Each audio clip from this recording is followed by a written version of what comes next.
وقالوا اتخذ الله ولدا سبحانه بل له ما في السماوات والأرض كل له قانتون بديع السماوات والأرض وإذا قضى أمرا فإنما يقول له كن فيكون۔ اور انہوں نے کہا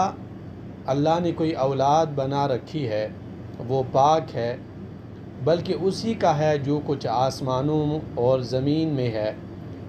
سب اسی کی فرمان بردار ہے۔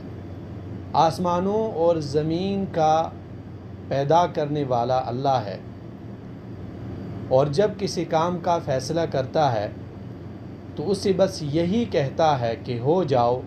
وہ ہو جاتا ہے۔ سورہ بقرہ آیت نمبر 116 اور 117 ہے، اور اس آیت میں اللہ تعالیٰ نے یہود، نصارہ اور مشرکین کے ایک باطل عقیدے پر رد کیا ہے، اور وہ عقیدہ یہ تھا کہ یہود، نصارہ اور مشرکین مانتے ہیں کہ اللہ تعالیٰ نے اولاد بنا رکھی ہے، نعوذ باللہ من ذالک۔ یہود کہتے ہیں کہ عزیر علیہ السلام اللہ کا بیٹا ہے، کرسچن نصارہ کہتے ہیں کہ عیسیٰ علیہ السلام اللہ کا بیٹا ہے، اور مشرکین عرب کہتے تھے کہ فرشتوں کو اللہ تعالیٰ نے بیٹیاں قرار دیا ہے۔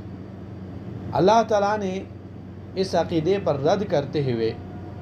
کئی طریقوں سے اس عقیدے کو رد کیا ہے۔ پہلے نمبر پہ اللہ تعالیٰ نے فرمایا کہ سبحانہ، اللہ تعالیٰ پاک ہے کسی طرح بھی محتاجی سے، اور بیٹا وہ بناتا ہے جو محتاج ہوتا ہے، اور اللہ عز و جل احتیاج اور محتاجی سے صاف ہے، پاک ہے، اعلیٰ ہے، اسی بیٹے کی کیا ضرورت ہے۔ دوسرے نمبر پہ اللہ فرماتے ہیں کہ آسمان اور زمین اور کل کائنات کا مالک اللہ ہے، اور اسی کائنات میں عزیر، مسیح اور فرشتے یہ سب داخل ہے،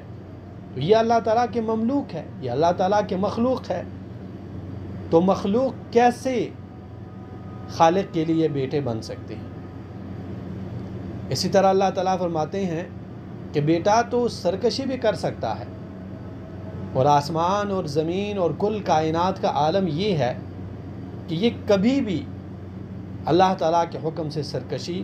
نہیں کر سکتے۔ اور اللہ تعالیٰ نے ایک طریقے سے اس طرح بھی جواب دیا ہے کہ بیٹا باپ کا جز ہوتا ہے، اور باپ کا ہم شکل اور ہم مثل ہوتا ہے، اور اللہ سبحانہ و تعالیٰ ہم شکل سے، ہم مثل سے اعلیٰ ہے، بالاتر ہے۔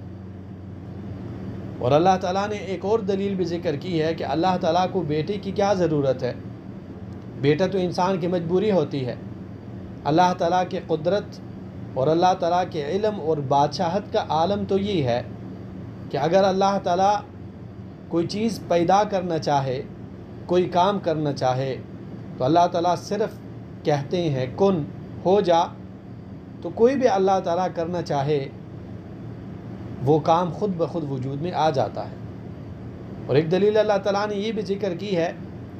کہ بیٹا چون کے ایک نمونے سے پیدا ہوتا ہے، باپ نمونہ ہوتا ہے،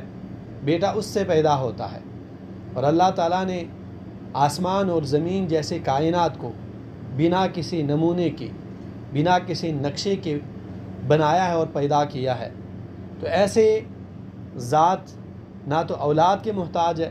اور نہ ہی کسی مددگار کے محتاج ہے۔